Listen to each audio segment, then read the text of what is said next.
এরকম প্রকৃতির স্বাদ কয়জনই বা পায়।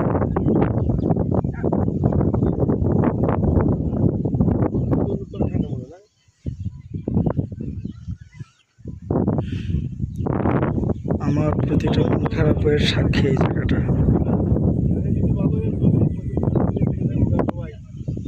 তবে চাই এই জায়গাটার এই নিস্তব্ধ এরিয়ার ভিতর এই যে বাড়িটা খুব সুন্দর লাগে।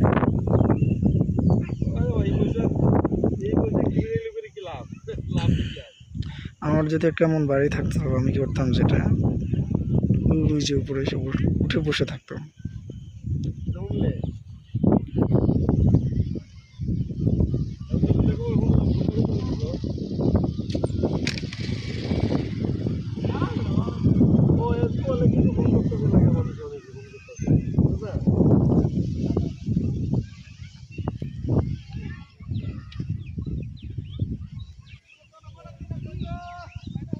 হিন্দুরা অনেকে আমার ফোন করতেছে।